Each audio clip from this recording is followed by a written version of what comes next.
Blog Talk Radio.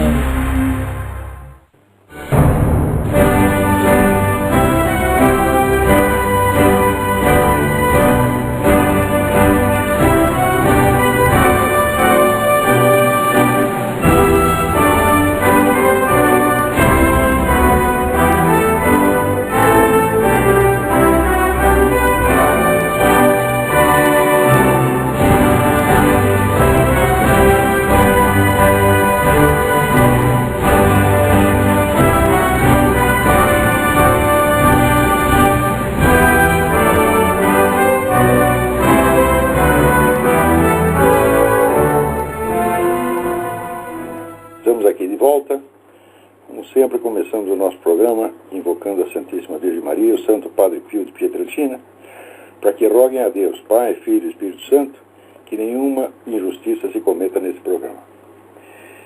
Então, eu queria primeiro lembrar vocês do curso Introdução ao Método Filosófico, que vai ser realizado aqui em Colonial Heights, na Virgínia, de 29 de setembro a 4 de outubro. Ainda há vagas para o curso. Só não podemos, a esta altura não podemos mais garantir o preço da passagem, quer dizer, a despesa do curso, a despesa em terra continua a mesma.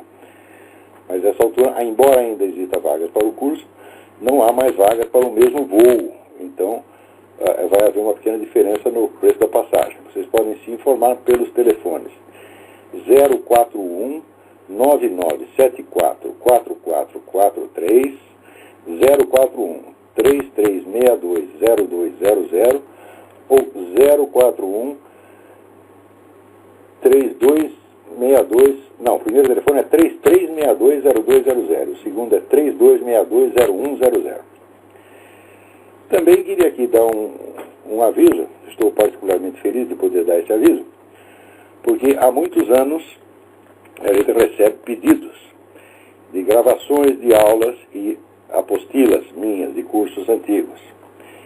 Esse é um material imenso, são mais de 20 anos de aulas, umas gravadas em vídeo, outras em áudio e outras transcritas em apostilas, embora a maioria delas sem correção do autor. Quer dizer, uma apostila não é para publicação ainda, é um texto provisório apenas para informação dos alunos.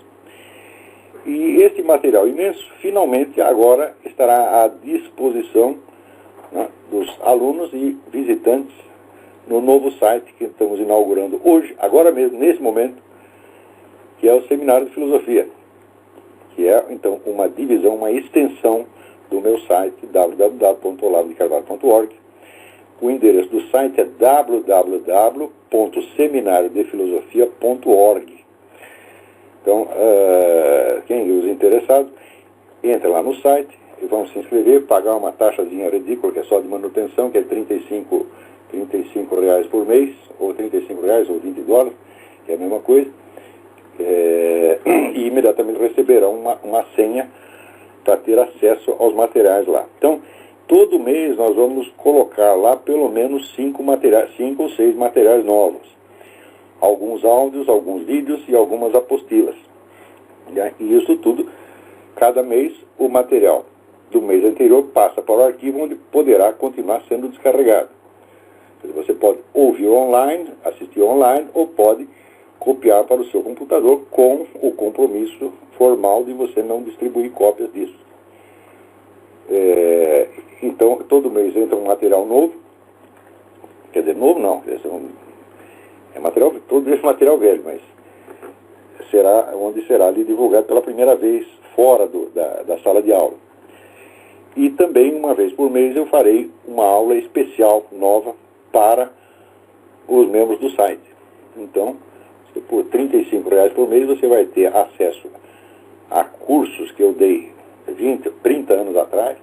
Nós começamos com um material não tão velho, começamos com um material de 2000, um curso de 2002, que foi dado em Curitiba, onde as aulas eram de 6 horas, 8 horas, algumas 10 horas de duração, em várias etapas. Todo este primeiro material que está lá do curso de Curitiba são vários arquivos, eles completam 6 horas de duração. E tem mais lá a apostila de um curso que eu dei no Instituto Goethe, em Salvador, Bahia, um curso sobre a arte de estudar, e mais 2 apostilas sobre a vida intelectual. Então esse é o material deste mês.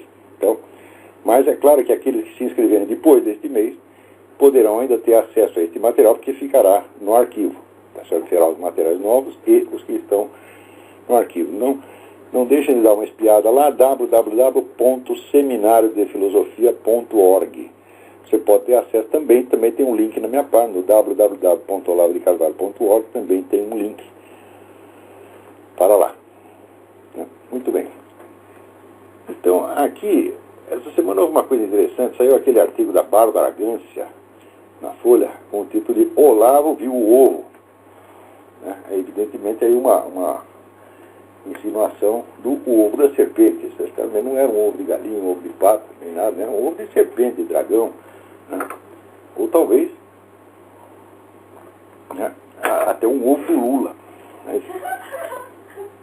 E então a Bárbara ali, ela reconhece, ao longo desses 10 anos ela não tinha percebido nada do que estava se passando com o negócio do Foro de São Paulo e com a aliança PT-FARC, que ela, como muita gente, achava que eu era um maluco total, mas finalmente ela se rendia às evidências e fazia ali um meia-culpa. Foi um gesto muito bonito da Bárbara Gância.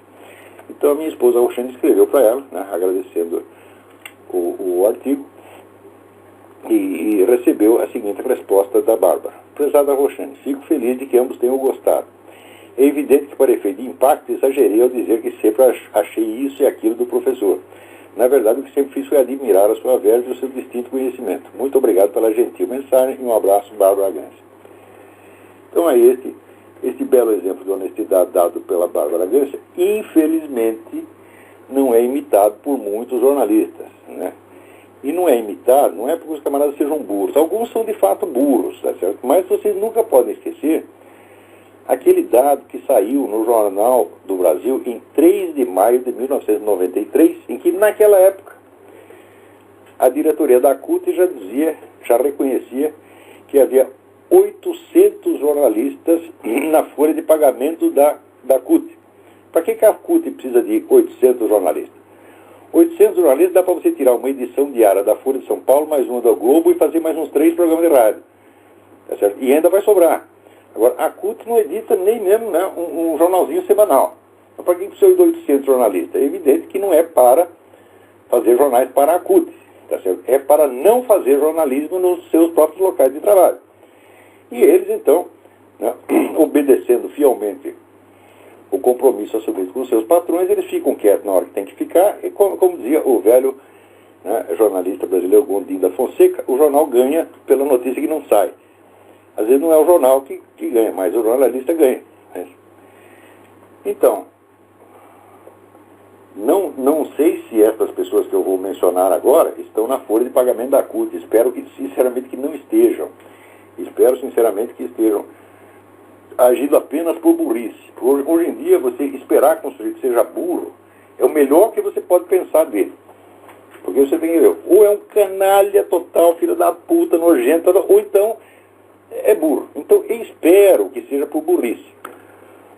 Porque o seu Alexandre Ultramari, né, que é um homem que foi o chefe de reportagem lá da Veja, ele fez essa semana uma matéria dizendo que naqueles materiais colhidos no laptop lá das Farc, né, não havia nenhuma prova de que o Gilberto Carvalho, que não é meu parente, Gilberto Carvalho, chefe de gabinete do Lula, houvesse ajudado a narcoguerrilha de maneira alguma, que já está limpando a barra do Gilberto Carvalho. Olha, o Gilberto Carvalho era membro do conselho editorial da revista América Livre, que é uma revista comunista pra caramba, publicada em parceria com as Farc. Quer dizer, você fazer uma revista com os fulanos, defendendo os seus interesses comuns, e os seus planos comuns, sua estratégia comum, não é ajudá-los? O que é isso? Se não é ajudar, o quê? É atrapalhar?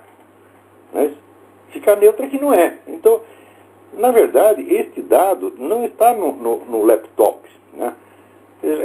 Esse dado já era anterior, esse dado está publicado lá no site da América Livre, né? Vocês põem ali no Google, América Livre, daí você vai cair lá num site que é feito, aliás, por uma rede espanhola que está conectada a mais de 1000 organizações comunistas no mundo. O negócio é uma potência, tem dinheiro que não acaba mais, né? E, inclusive, ali você descobre alguns grupos, né, revolucionários no Brasil que você jamais suspeitaria a existência. Por exemplo, tem um grupo lá chamado Sabotagem, dedicado exclusivamente, vamos dizer, a sabotar a legislação de direitos autorais. Fazer pirataria, distribuir programas de pirataria, porque isso aí é corroer o capitalismo. Tem até isso, tem até esse tipo de canalha lá, né, com o seu site lá na rede, a rede chama Nodo 50, né? Mas eu não tenho aqui o endereço certo da parte da América Livre, mas peraí, eu vou achar aqui. Já digo já. Aqui, www.nodo50 com número, com logaritmo 50.org /América Livre. Vão lá que vocês vão achar essa revista. Na revista tem coisas muitíssimo interessantes, né? Não só ali comprova que o seu Gilberto Carvalho está fazendo a revista em parceria com a turma das Farc, com o Raul Reis, mas tem uns detalhes muito interessantes que, veja, em 2003, já fazia 2 anos, que o Fernandinho Beiramar havia confessado que vendia armas, que ele trazia armas do Líbano, comprava armas do Líbano, trazia e trocava essas armas com a turma das Farc, em troca de cocaína para distribuir no mercado brasileiro. Ele traz 200 toneladas de cocaína, a maior parte é para o mercado brasileiro e já sobrava um pouco aqui para o mercado americano. Ele tinha confessado isso em 2001. Em 2003, teve um seminário internacional dessa revista América Livre, que foi em São Paulo. E desse seminário participaram o vice-presidente do PT, Walter Pomar, né, o seu Emir Sader e vários desses intelectuais que agora aí estão brilhando nesses encontros com o Lula. Quer dizer, o próprio vice-presidente do partido está lá. E quem mais estava lá? Estava lá o Raul Reis. Raul Reis é aquele comandante das Farc que, um pouco antes, havia dado uma entrevista dizendo, à Folha de São Paulo, dizendo que o principal contato das Farc no Brasil era o PT, e dentro do PT, especialmente a pessoa do seu Emir Sader, que era o maior teórico petista. Então, como é que o PT não tem contato direto com essa gente das Farc?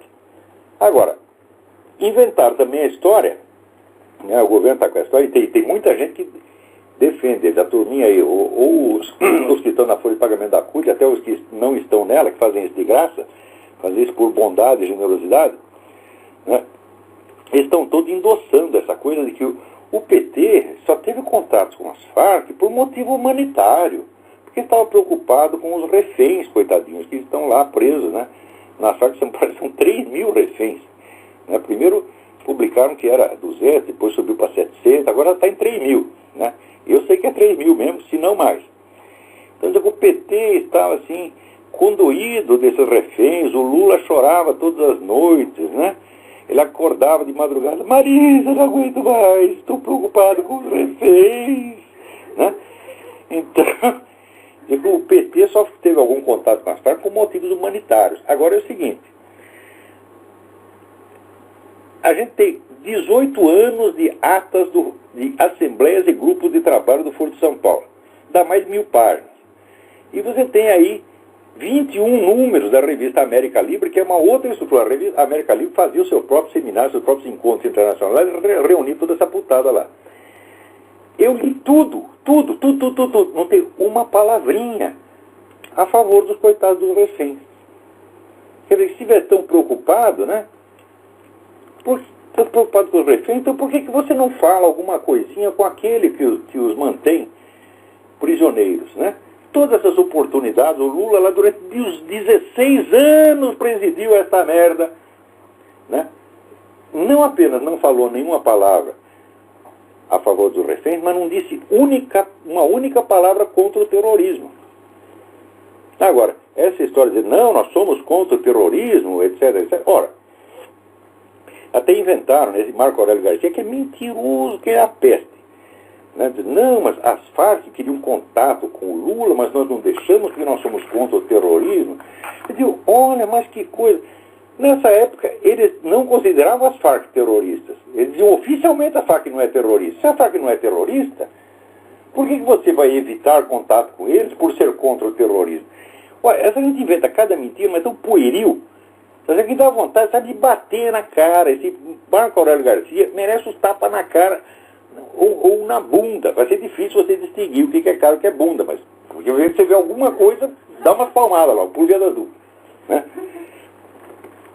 Então, o pessoal inventa essas coisas. Agora, o Alexandre Ultramari, que é o cara que escreve que o Gilberto Carvalho está inocentinho, ele deu uma conferência em Brasília, na UNB, onde ele dizia o seguinte: primeiro ele confessava que sempre foi eleitor do PT, o que já é sinal de QI 12. Quer dizer, quem é eleitor do PT, ou é por esperteza, porque está levando algum, ou é porque é burro.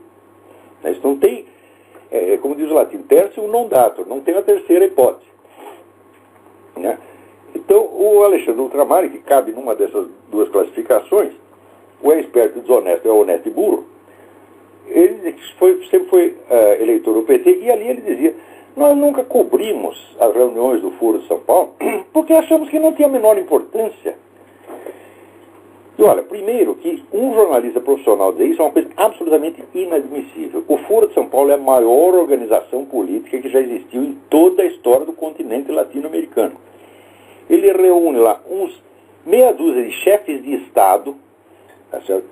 Mais de uma centena de partidos comunistas e organizações de narcotraficantes, guerrilheiros, sequestradores, etc. Quer dizer, é uma coisa de um poder como jamais houve na América Latina.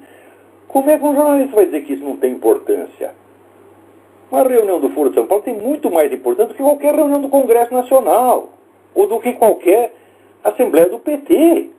Porque o PT não é senão um componente, o PT é um centésimo do Foro de São Paulo. Quer dizer, um jornalista que diz uma coisa dessa tem que ser demitido na mesma hora. Porque se ele disse isso por incompetência, então é um excesso de incompetência absolutamente inadmissível. Isso é a mesma coisa.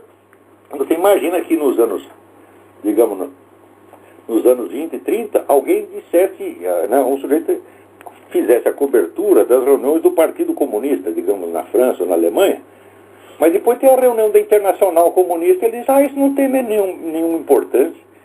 Eu digo: mas se uma reunião de um Partido Comunista tem, como é que a reunião de todos eles pode não ter? Isso, em termos jornalísticos, é tão absurdo que não merece discussão. Então, olha aqui, seu Alexandre Ultramari, a sua competência profissional, cuspo nela, você está entendendo? Você não é jornalista de jeito nenhum, você é um amador, um moleque irresponsável, na melhor das hipóteses, porque se você sabe que o que você falou é um absurdo, e se você escondeu isso de propósito, então você é um canalha. Eu prefiro acreditar que tu é apenas um moleque irresponsável. E esse moleque irresponsável foi chefe da sucursal de Brasília, o chefe de reportagem da Veja. É ainda. E ele que escreveu a matéria essa semana, né, tentando limpar a barra aí do Gilberto Carvalho, que não é limpável. Porque essa revista circulou desde 1994, com o seu Gilberto Carvalho lá no Conselho Editorial, junto com o Emir Sader e junto com o Raul Reis, com o Manuel Marulanda, com aquela putada toda. Né? Então, como é que isso aí não é ajudar? Né? Experimenta, usa um pouco a imaginação. Né? O senhor chega para mim e diz: olha aqui, o senhor lá, vamos fazer uma revista fazendo propaganda das nossas ideias para nós tomar o poder. E nós fazemos uma revista. Nós não estamos nos ajudando uns aos outros? O que é isso, porra? Né? Daí também, né,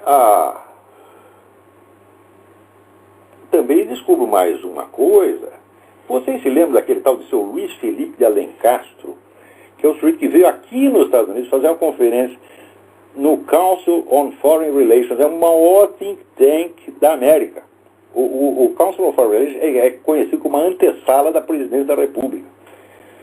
Ou seja, de todos os presidentes americanos das últimas 5 ou 6 décadas, só um não era membro do SFR, que era o Bill Clinton. Mas ele não era membro, mas ele era empregadinho. Que os caras mandavam fazer, ele fazia. Por quê? Porque aquilo aí, ali reúne todas as lideranças políticas dos dois partidos e mais uns 200 milionários. Os donos de mídia. Peraí, tem alguém na linha. Alô? Quem está na linha? Alô? Alô? Alô, quem é? Olá, você está me escutando? Perfeitamente. Aqui é o Thiago, Olavo. Tiago, tudo bem? Tudo bem, Gustavo? Agora eu falando do Ford São Paulo, depois de 2 anos, né? Peraí que a sua ligação... Caiu, né? Peraí, sua ligação piorou agora, tá tudo entrecortado. Fala devagarzinho. Peraí. Melhorou agora? Melhorou. Ah, então, depois de 18 anos, né, falando do Porto São Paulo, né, ligação PT com, né, a parte, né, A ligação... viu a Bárbara? Ficou muito ruim, Thiago. Eu vou desligar e você liga de novo, por favor. Ok, Thiago, obrigada. Então, a ligação do Thiago estava muito ruim, vamos ver se ele consegue ligar daqui a pouco. Enquanto isso, eu vou acabar de explicar o que eu estava explicando.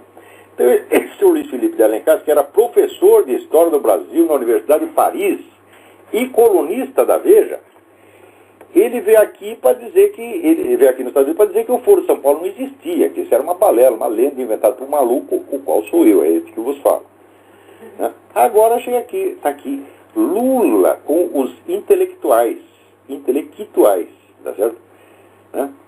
E na lista de intelectuais estão aqueles de sempre, Emir Sader, evidentemente, infalível, Maria Conceição Tavares, Cândido Mendes, Orcar Nema, e quem mais? Luiz Felipe de Alencar. Ó, como é que esse canalha não sabia que o Foro de São Paulo existia se ele tem relações com essa gente, porra? Olha aqui, o Emir Sader é o diretor da revista América Livre, que é a voz do Foro de São Paulo. Se ele é amigo do Emir Sader, se ele é amigo dessa gente, como é que ele não sabe que existe Foro de São Paulo? Mesmo que ele tenha ficado sabendo depois, ele tem obrigação de escrever um artigo retificando. Olha, eu disse aquilo, eu estava enganado, como fez a Bárbara Gância. Mas acontece o seguinte, a Bárbara Gância é mais homem do que esse cara. Isso aí não vale o que peida. Isso não vale o que peida. Assim, ou é desonesto, ou é vigarista, ou é de uma incompetência monstruosa. Porque os documentos do Foro de São Paulo eram acessíveis, ele tem formação de historiador. A primeira coisa que tu aprende em história é que a opinião do seu fulano, do seu ciclano, não interessa. Interessa o documento primário, a fonte primária. Ora, as fontes primárias sobre o Foro de São Paulo estão todas à disposição. Eu mesmo coloquei à disposição. E o desgraçado, em vez de ler os documentos, inventa da cabeça dele que a coisa não existe. Como é que o sujeito desse pode ser professor? Esse cara não pode ser professor primário. Como é que é colunista da Veja? Esse sujeito não pode escrever em jornalzinho de Grêmio. Mas o que se chama de vida intelectual no Brasil é isso. Você viu a entrevista do Paulo Coelho? Dizendo, ele disse que ele é o maior intelectual do Brasil. E pior é o seguinte, o pior é que ele tem razão. E o problema é exatamente esse. Tá entendendo? Agora, peraí, tem alguém na linha aí, vamos lá. Alô? Alô? Alô? Alô? Isso, fale mais alto. Tudo bem? Estou aqui, o Thiago, de novo. Melhorou um pouquinho, tem Dá que pra falar agora? bem devagar. Ok. Eu achei um site, um blog, muito interessante na internet, né? Que chama antarcticus.blogspot.com. Como é que é? É bem interessante ele, porque... Repita o nome do site, por favor. antarcticus.blogspot.com. Olha, eu não entendi o nome do site, eu espero que os outros ouvintes, tenham percebido, tenham entendido. Fala sobre a Antártida, né? As expedições que os países fazem, né? E... Tô ouvindo mal, mas tô ouvindo. Tá. Então, eu tento que...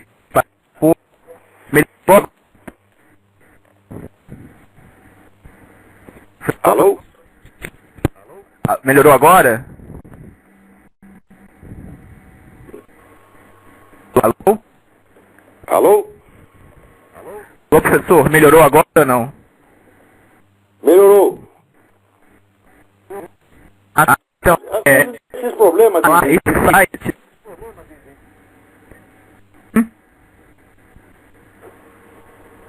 Olha, tá impossível essa ligação. Alô?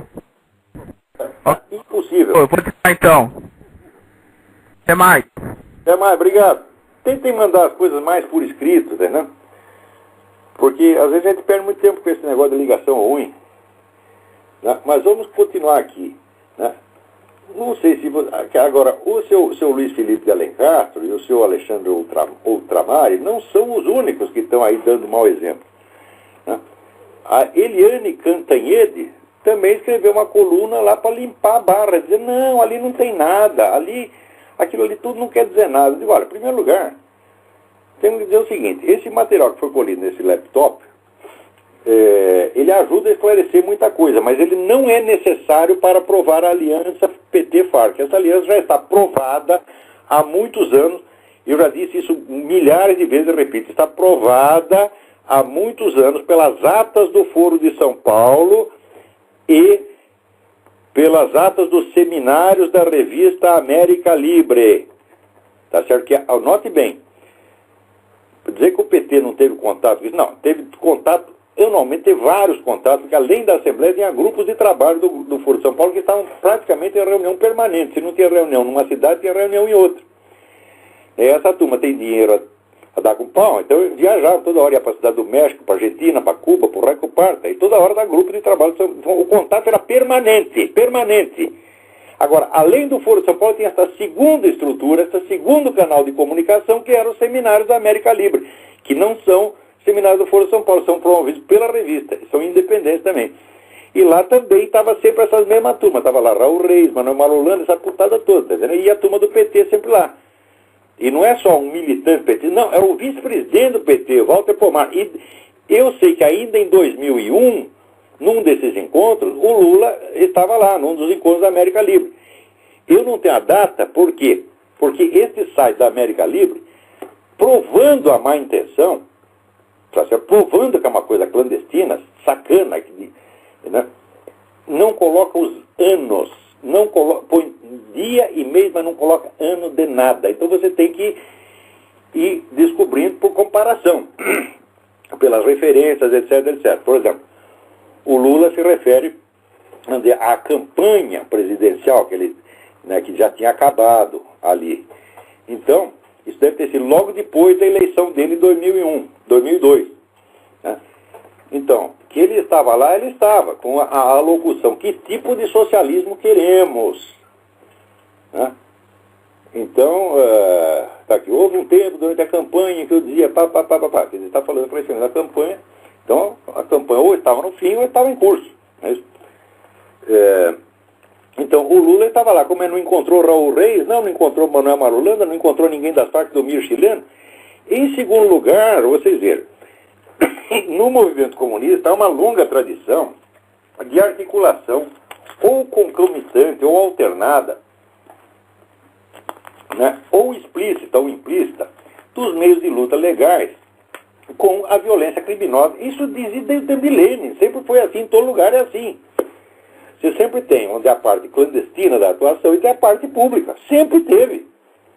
Né? E o comando da operação, por regra leninista, que ainda está em vigor, está sempre na parte clandestina. Quer dizer que o que você vê da atuação pública não é o mais significativo. O comando está sempre no subterrâneo. Né? E isso ali no Foro de São Paulo é bastante visível. Porque enquanto eles estavam fazendo essas campanhas, etc., prosseguiam o narcotráfico, sequestros, assassinatos, contrabando de armas, etc. Ao mesmo tempo que prosseguia isso, a outra parte, que é a parte legal e aparentemente decente, o que fazia? Ela não dava tiro, ela não fazia sequestro, mas ela fazia a proteção legal e política para os envolvidos nas atividades violentas. Né? Qualquer militante do MIR chileno, os sequestradores, ou das Farc, que fosse preso no Brasil, imediatamente havia mobilização nacional para defender o sujeito. Não foi só no caso do Medina, não, do chamado Padre Oliveira Medina. Com os sequestradores da Bílio Diniz e do Washington Oliveira, foi a mesma coisa. Qualquer um dessa gente aqui. Esse é acordo, meu Deus do céu. Quer dizer, tem um lá que está dando tiro e o outro está dando respaldo legal, jurídico, jornalístico, etc., para livrar a barra do cara. Sempre foi assim, é a coisa mais lógica do mundo. Agora, se essa colaboração não configura um crime de formação de quadrilha, Eu não sei o que configura, que raio de coisa, que raio de fenômeno é esse, que nome vamos dar para isto. Tá certo? Então, a prova de todos esses crimes já existia nas atas do Foro de São Paulo e dos... Aqui, no número 18 da América Livre, 6º Seminário Internacional, Socialismo, Experiência e Perspectiva. Tá lá, Leonardo Boff, Emir Sader, Tasso Genro, tá certo? Né? Frei Beto, tudo junto com a turma das Farc, pô. E depois sai na revista também com a chancela das Farc. Quer dizer, se isso não é ajuda à multa, eu não sei o que é. Agora, essa semana, na mesma semana que a dona Eliana Cantanhede disse que não, ali não tem nada, não indica nada, está aqui, o Reinaldo Azevedo bota lá, né, a cartinha do Raul Reis, né, a um militante não identificado, dizendo: bastante significativa a solidariedade dos partidos comunistas do Brasil e de outros países com a luta das Farc, no empenho de impedir a extradição do padre, né, Francisco Medina, que eles chamam de Padre Medina. Em espanhol, ele cura Medina. Existe no Brasil um importante grupo de amigos solidários conosco, no qual há sindicalistas, professores, congressistas, ministros, advogados e personalidades ocupadas e pressionadas pela libertação imediata de Camilo, que é o codinome lá, um dos codinomes do Olivério Medina. Não só lutaram pela libertação dele, mas arrumaram lá um emprego para a mulher dele para quebrar o galho. Quer dizer, se isso não é ajuda, o que é, meu Deus do céu? Né? Agora, olha aqui. Atenção. Se tem alguma autoridade ouvindo isso talvez não tenha no momento, mas depois na versão que fica gravada, alguém vai ouvir. Atenção aos seus deputados, seus senadores, né? Seus donos de jornais, os juízes do Supremo Tribunal Federal, né? Comandantes militares, né? Intelectuais. Aqui, minha gente, eu não estou falando de nenhum Fiat Elba. Eu não estou falando de nenhuma doação de R$1.000 para a Fundação Procarente de Canapi. Eu não estou falando de nenhuma daquelas merdinhas perante as quais os senhores se mostraram tão indignados no tempo do Collor, a ponto de caçar um presidente, forçá-lo à renúncia, tá certo? Sendo que depois esse presidente foi inocentado de todos os crimes, mas não teve o seu mandato de volta e não teve a sua carreira política de volta. A carreira política está destruída. Quer dizer, vocês ficavam indignados porque deu R$1.000 para a Fundação Procarente. Agora eu estou falando aqui, tá certo, da maior articulação, o maior concurso de crimes observado ao longo de toda a história latino-americana, envolvendo sequestro, envolvendo manter, vamos dizer, em cárcere privado 3.000 pessoas. Sem contar, vamos dizer, todos esses contatos que tem das Farc treinando a turma do MST para fazer guerrilha urbana, das Farc treinando a turma do PCC, enquanto a Farc treina o PCC para matar vocês, desgraçados, tá certo? Tá lá o seu Greenhalgh, tá lá o seu Emir Sader, tá lá todo o PT, toda a cúpula petista, protegendo o agente das Farc. E vocês são covardes demais para perceber que esse mal está sendo feito. Vocês querem, sabe aquele negócio? Senta que o leão é manso. Quer dizer, todos vocês que fingiam indignação contra o Collor, vocês faziam isso porque o Collor era um só e vocês eram milhões. Daí vocês ficaram todos valentes. Tá certo? Agora que você não está lidando com ladrão de galinha, o Collor não é nem ladrão de galinha. O Collor simplesmente não prestou atenção direito no que a família dele estava fazendo, foi só isso. E, no fim, nada se provou contra ele, foi totalmente inocentado pela justiça. Né? Mas vocês, todos foram paus mandados da esquerda, e quem lançou aquela campanha lá foi a turminha da esquerda, e vocês todos obedeceram. E agora, que vocês estão vendo quem são os verdadeiros bandidos? Agora, aqui nós estamos falando de criminosos de verdade, tá certo? Não é de menino mau, que nem o Collor é apenas um menino mau, metido, arrogante, besta, mas não era criminoso. Agora, esses aqui são criminosos mesmo. Por causa dessa brincadeira, 50.000 brasileiros estão morrendo por ano. Sem contar, eu não estou contando nesses 50.000 a garotada que morre por tráfico de tóxico, por tráfico de cocaína, que o seu Fernandinho Beiramar comprou das Farc e distribuiu no Brasil, nas escolas, nas esquinas, para todas as suas crianças. Eu não estou computando essas crianças, porque se for computar daí não é 50.000, é muito mais. Eu não estou falando desses. Agora, para vocês parece que o Fiat Elba tem mais valor do que a vida de 50.000 brasileiros e todas essas crianças que estão morrendo. Então vocês todos, seus senadores, deputados, tá certo? Todos os homens públicos do Brasil, vocês não valem nada, nada, nenhum de vocês. Tá certo? Quando se completar a tomada do poder por essa gente do Foro de São Paulo, eles vão matar vocês. E eu não vou derramar uma lágrima por vocês.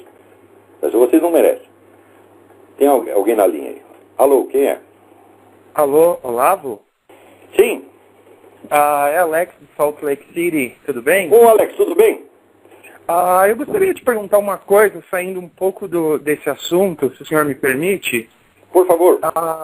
Essa semana, né, sexta-feira, começa os Jogos Olímpicos de Pequim, né?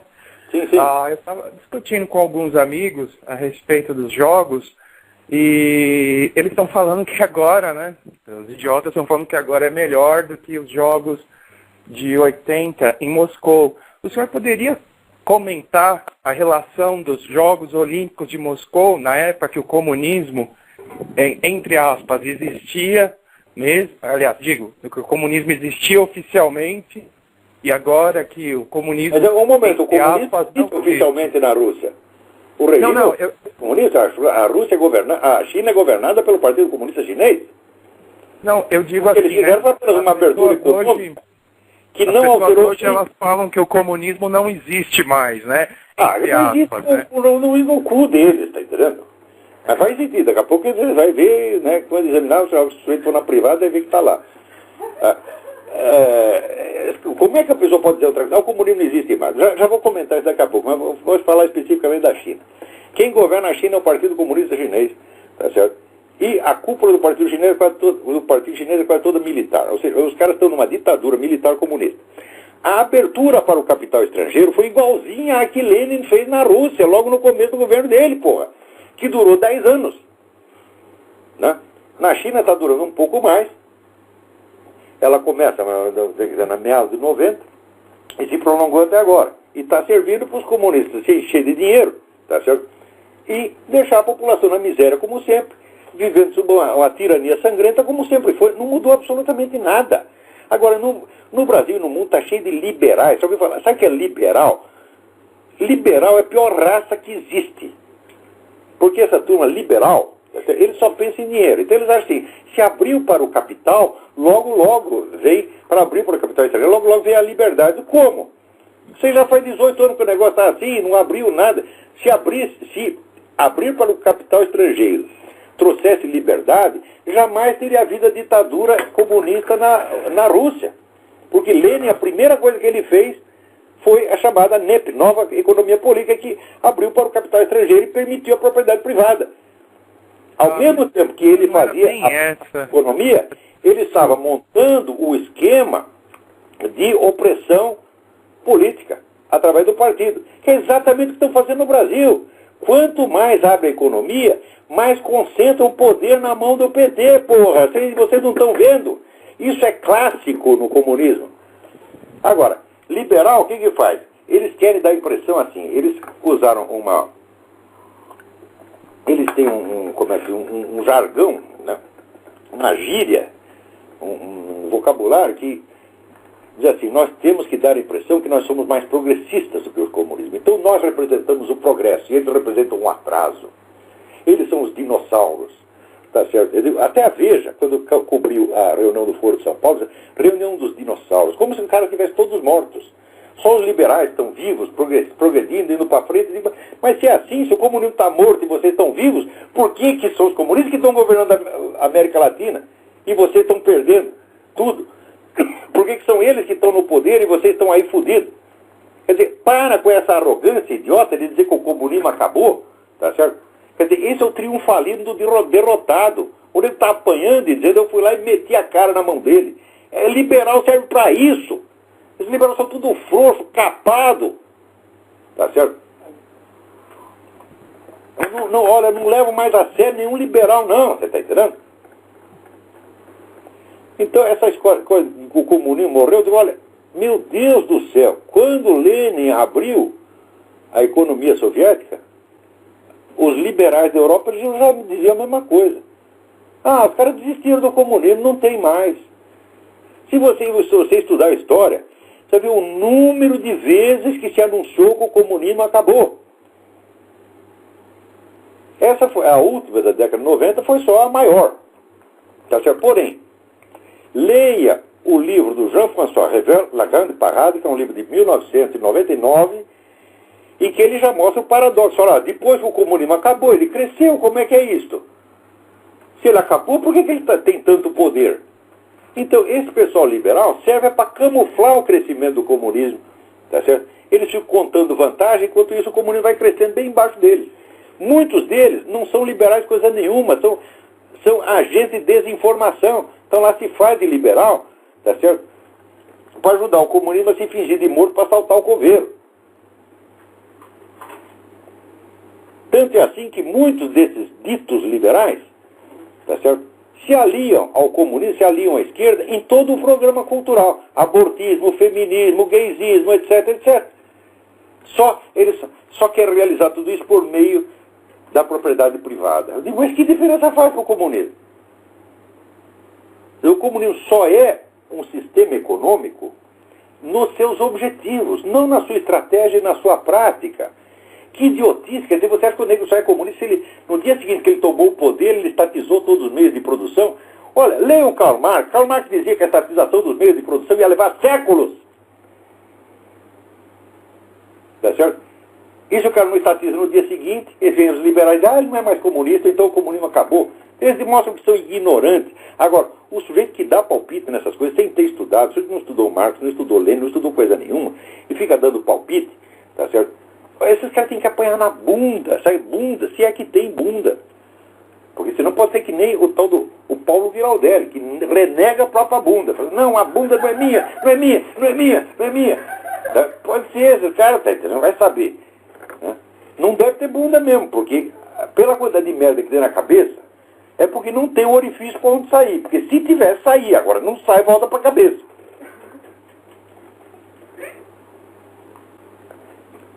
Agora aqui, ó, outra frescura que tem no Brasil, frescura, vamos lá, outra frescura.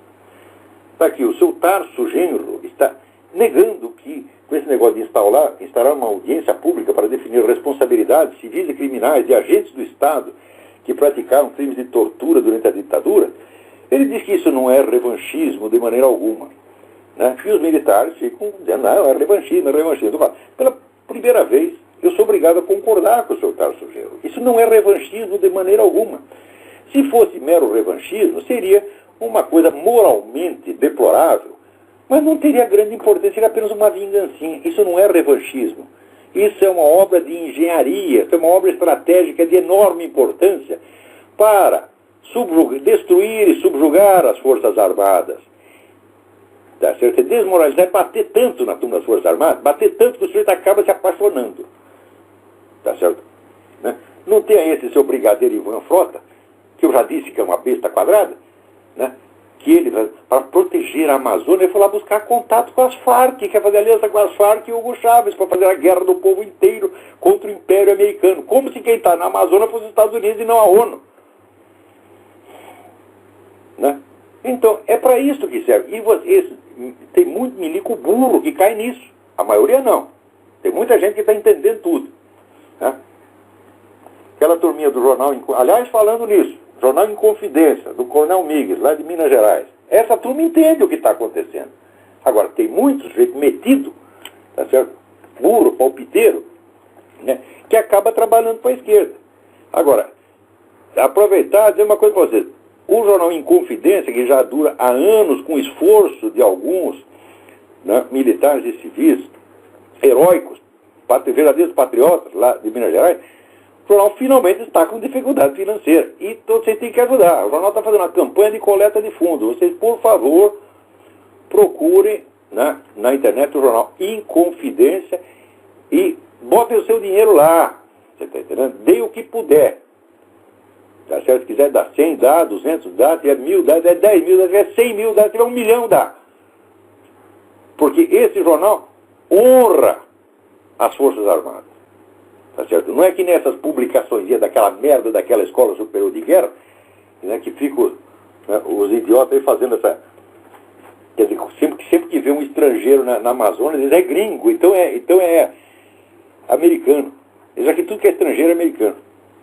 Tá? Você vê. Alô, tem mais alguém aí na linha? Alô? Alô? Alô? Enquanto isso, deixa eu falar outro negócio para vocês. Não, tem o pessoal do Ternuma que também é muito bom, entendeu, né? Mas de vez em quando aparece algum idiota que entra lá e consegue meter um artigo ruim lá. Mas a turma do Ternuma, que eu sempre colaborei com eles também estão fazendo a coisa certa. Agora, note bem, aqui, você vê como é que funciona essa coisa anti-americana no Brasil. Eu digo, existe na mídia brasileira desinformantes profissionais. Quando a gente fala de desinformação, hoje em dia o pessoal já diluiu o sentido da palavra desinformação. Qualquer informação que está errada ou inexata, porque eles não gostam de desinformação. Não, desinformação é um termo técnico inventado pelos comunistas para ilustrar o uso sistemático da mídia, tá certo? Como veiculadora de informações falsas para órgãos de governo, de modo a manipular decisões políticas. Não é só para enganar povão, não. Então aqui, o leitor aqui, o Landvelle Lucena, tá certo? Me manda aqui uma matéria. A matéria já é velha, mas vale a pena comentar. Saiu na coluna do Boechat em 2007. General americano Patrick Hughes ameaça intervenção na Amazônia brasileira por questões ambientais. E daí está lá na www.meioambientehoje.com.br.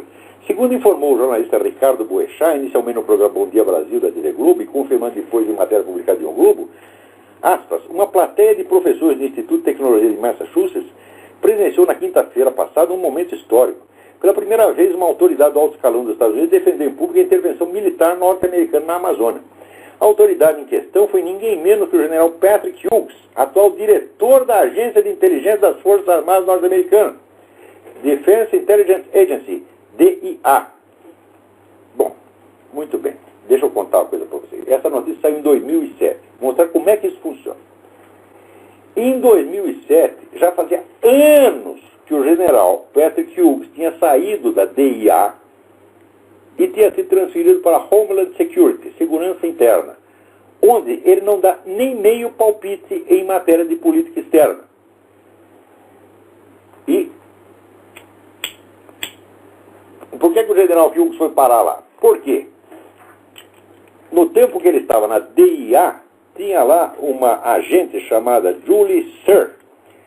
A Julie Sir estava acompanhando de perto, tá certo, todas as atividades do Al-Qaeda e passava relatórios importantíssimos, tá certo, mostrando planos da Al-Qaeda. E um dia esse general teve um problema com ela e botou a mulher para fora, tá certo. Acontece o seguinte, que os relatórios dessa Julie Sears, se fossem lidos com atenção, teriam dado para prevenir o 11 de setembro. E o general, por uma vaidade, botou essa mulher para fora, que estava fazendo um trabalho magnífico. O deputado republicano conservador Dana Rohrabacher fez um discurso cagando na cabeça do general. Esse discurso já é de 2004. Em 2004, o general já não estava mais na DIA, já estava na Homeland Security. Mais ainda, essa declaração de que ele disse que se o Brasil criar problemas ecológicos, os Estados Unidos devem intervir militarmente, né? Ele não pode ter feito no posto que ele ocupa agora. Isso seria, vamos dizer, um escândalo. Quer dizer, o cara da Homeland Security falando sobre política externa. Tá certo? Eu já perderia o cargo até na Homeland Security. Mas acontece que você procurando direitinho essa afirmação, você vê que ela já era citada em trabalhos acadêmicos de 2001.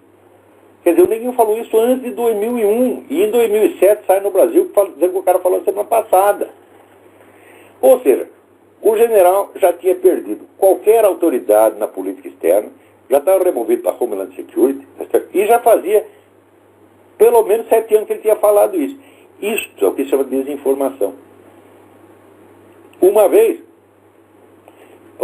Várias vezes. Tá certo? E eu já peguei turma da mídia brasileira fazendo isso, deslocando data para mudar o sentido dos acontecimentos. E é sempre no sentido anti-americano.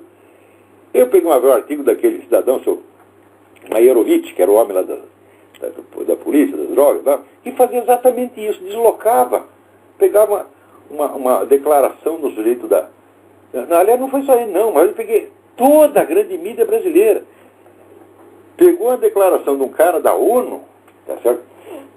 Para inocentar as Farc, e mudou 5 anos a data que o sujeito falou. Procurem lá no meu site, www.olavocarvalho.org, vocês vão ver do que eu estou falando. Então agora esse general Patrick Hughes, vocês podem tirar o cavalo da chuva. O general Patrick Hughes não invade nada, você está entendendo? E não tem nada a dizer sobre isso. Então, para mostrar como é que foi, isso não é erro jornalístico, isso não é só distorção. Quer dizer, um moleque está com raiva dos Estados Unidos, então faz uma matéria contra os Estados Unidos. Não, isso aqui é característico. Por quê? Porque o cidadão noticia isso e diz que os militares brasileiros estão revoltados. Eles não podem estar revoltados, porque é ele que está dando a notícia. Ele não pode ficar revoltado dando a notícia. Essa notícia não podia ter saído de parte alguma, porque era 2001, tá certo? E como é que eles iam estar revoltados, né, com um fato que não aconteceu? Né? Então, isso aí é desinformação. Um dia eu vou dar a lista de todas as pessoas que fazem essas coisas na mídia brasileira. Eu vou dar o nome desde um por um e mostrar todos os casos que fizeram. Isso é desinformação. Tem gente aí que trabalhou para a KGB, tem gente que está na folha de pagamento da KGB até hoje, e nada se investiga. Uma vez eu propus a empresários e militares brasileiros, né, que contratassem um historiador russo, que a gente tinha um contato com um historiador russo, que falava português, e que estava lá em Moscou, para que ele fizesse a pesquisa ali nos arquivos do partido, no tempo que estava totalmente liberado, para dar o nome de todas essas pessoas. Agora, notem bem, no livro do Christopher Andrew, The Sword and the Shield, sobre a KGB, diz que até o embaixador, o sujeito que era embaixador no Brasil no meio da década de 70, embaixador do Brasil em Moscou no meio da década de 70, era agente pago da KGB. A atuação da KGB no Brasil foi tão intensa que a KGB chegou a botar grampo na sala do então presidente da República, João Batista Figueiredo. Agora, o pessoal fala da CIA, quando você diz, me deu o nome de um agente da CIA lotado no Brasil, não aparece um. Alô, quem é? Alô? Alô? Alô, Olavo? Eu? Aqui é o Guilherme de Campinas, tudo bom? Tudo bem? Tranquilo, Olavo. Seguinte, Diga. eu comprei recentemente o livro Insight, de Bernard Lonergan. Isso é uma maravilha. Só que o livro é muito abrangente. Eu queria algumas dicas, um plano de estudo para abordá-lo, para encarar esse livro. Olha, eu sugiro o seguinte, você comece com o livro Knowledge and Being, Conhecimento e Ser, que é, vamos dizer, um resumo explicativo que o Lonergan fez do Insight. O Insight é, sobretudo, uma sequência de exercícios. E não basta ler, você tem que fazer os exercícios do livro para entender onde é que o Lonergan quer chegar. O que ele quer mostrar para você é por que a inteligência intelige. Por que nós não somos tudo burro que nem o Alexandre Outramare e a Eliane Cantanhede. Ele quer explicar esse milagre da inteligência humana, né? E ele faz isso através de uma sequência de práticas e exercícios. É por livro que o livro não é obscuro. O livro é difícil porque você tem que fazer as práticas. E o livro tem 1000 páginas. Então, vou dizer, olha, você levar 2 anos para você ler o Insight do Lonergan, você não fica complexado com isso, não. Agora, no Knowledge and Being é um livro teórico, onde ele explica esse empreendimento. Então, é melhor começar por aí. Ajudou em alguma coisa a minha explicação? Ajudou bastante. Eu mando um abraço aqui do pessoal aqui da vigilânciademocrática.org para você e para sua família. Boa sorte. Muito obrigado. Boa sorte para todos vocês. Não esqueça de visitar o meu site do Seminário de Filosofia.org e não esqueça de dar uma ajuda para a turma do Inconfidência. São os maiores patriotas do Brasil. Ok, Olavo. Muito obrigado. Obrigado, meu. Agora, tem aqui um cidadão que me pergunta, assim, uma coisa interessante. Ele pergunta, mas afinal de contas, por que foi... Eu estou procurando aqui o e-mail dele, não acho o nome, pô. Mas ele vai saber que é dele que eu estou falando. Ele me pergunta, afinal de contas, por que você deixou de ser militante esquerdista, como é que vocês... Ah, aqui. É o João Cláudio. Esse outro programa, o senhor dizia que quando era esquerdista mentia para si mesmo, que depois de 40 anos a situação mudou. Dentro dessas coisas, quero saber como e por que o senhor viu que a esquerda era ruim. Como foi o processo? Eu digo, o processo foi muito longo, porque inicialmente eu comecei a ficar deprimido, né, de ver a falta elementar, vamos dizer, de moralidade que o pessoal comunista tinha nas suas relações, não só com os adversários, vamos dizer, eram pensados e tratados como se fosse lixo, mas até internamente, uns com os outros. Quando desconfiavam do sujeito, destruíam a vida do cara. Eu acho que eu contei aqui nesse programa a história do próprio sujeito que me cooptou para o Partido Comunista e que depois o pessoal da cúpula, do Comitê Estadual, desconfiou que o sujeito tinha uma ligação, que era um espião, coisa que ele não era, e destruiu a carreira do sujeito assim em 2 semanas. O cara era um jornalista relativamente importante, foi excluído da profissão, mas que ele não entrava numa redação. Você vê o poder que o Partido Comunista tinha. E ainda tem, com outros nomes, o Partido Comunista ele não cessou de existir, ele se diversificou em várias organizações. Né? Então, hoje está mais poderoso do que naquela época. Então, simplesmente chutou um sujeito para fora da profissão, o cara virou um mendigo, bêbado, destruíram a vida do cara. Eu vi isso com os meus próprios olhos. Né?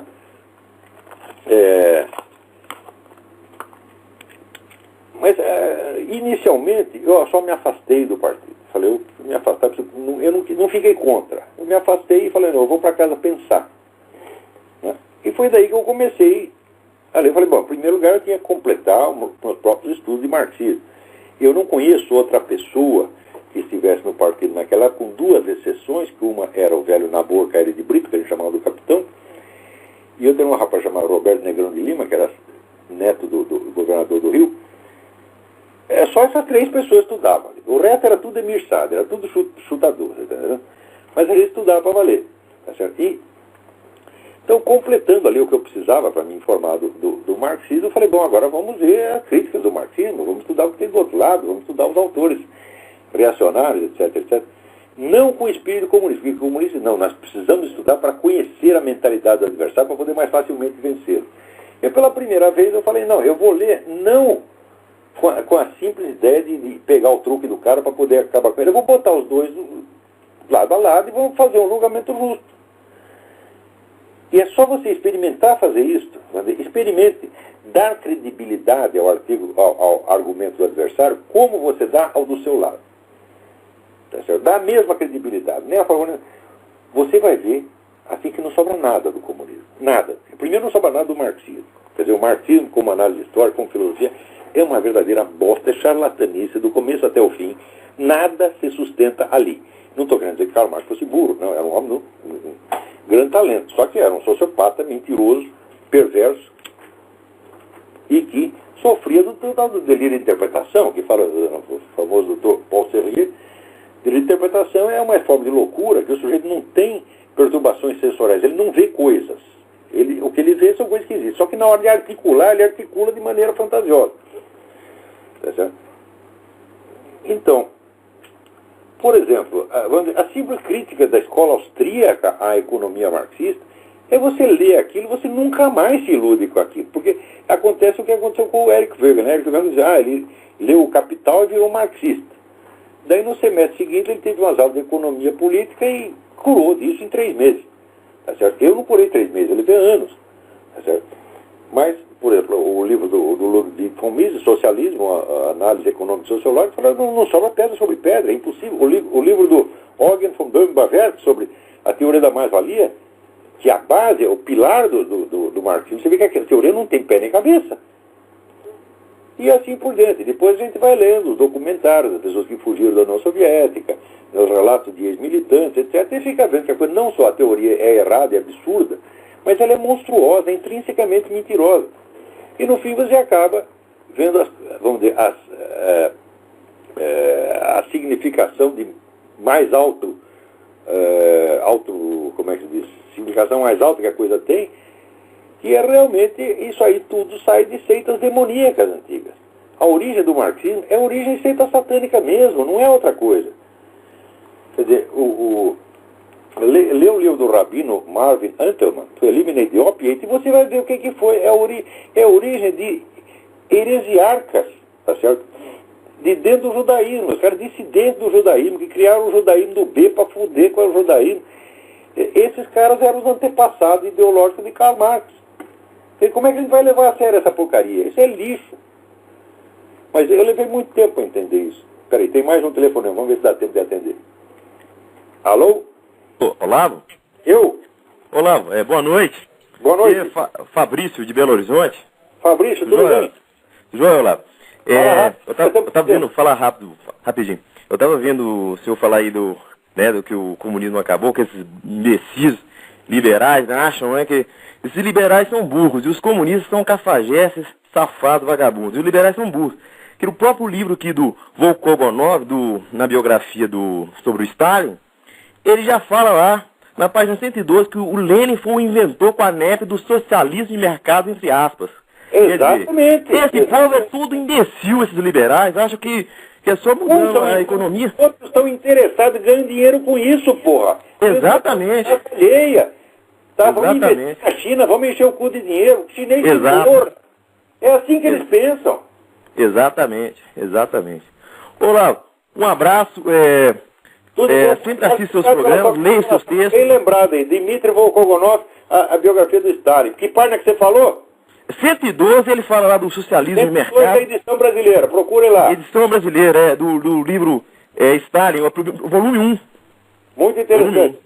Obrigado pela ajuda. Então, Olavo, um abraço, fique com Deus. Você aqui em Belo Horizonte, aqui nós acompanhando aqui sua filosofia aqui sempre. Já que está em Belo Horizonte, não esqueça de dar uma força para o grupo Inconfidência. Exato, isso. E não esqueçam de visitar o meu site novo, www.seminariodefilosofia.org. Muito eu já dei uma olhadinha lá. Tô lá. Obrigado a todos, até a semana que vem. Até a semana que vem, com Deus. Você também.